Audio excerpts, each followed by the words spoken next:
Ole, til tu da, til pui mo da mai, tum chu. An tilang do ni da chang he.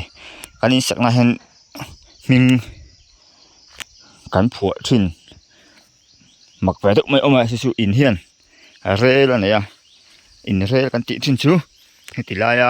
ti kal phei sui kan huang hen ten. Hei kan huang hen akal phei sui ma ya. He mi kal phei sui ma hi. A sei the mai ma. Chu a re len ti thin. In kan sia ti chuan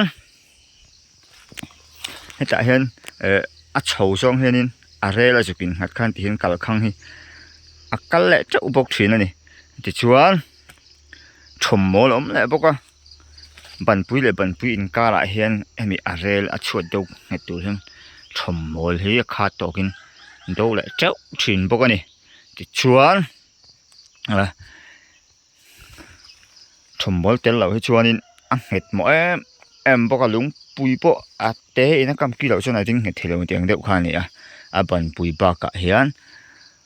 a do turin thom mol kan mang le nge thin ani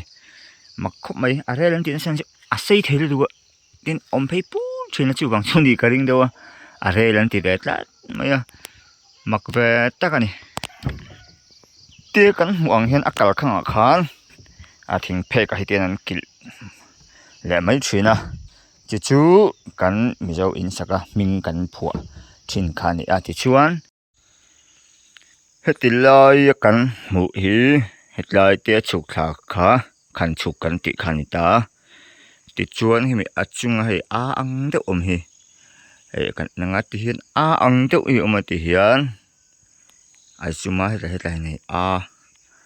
a te po ti thang chu in chun kan ti khani boka ti chuan he tilaya kan mu phei sui hi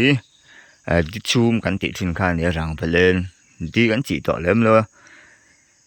ki tilai mi ki po hi a ming ni kha dik lo ap anting e sap tong ta ming omin ka se kha teng khani a khan chu oma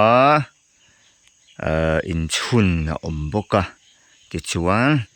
di chum kan ti thin kharang balen kha hemi tia kal phei hin boka he ta hen kha chu thing nei dan la sirin anda sing deuh thin bok ani kha in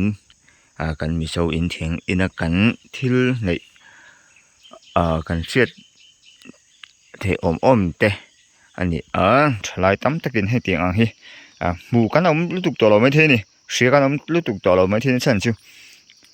a om miau to lo mun pu phe chen simen in kan san sa to lu tuka simen a kha chen a bim kha ni maya a chuwang chuan han siat thal le ta khan thil tha khan in kan sia lo chang kai pui thau kan be se ni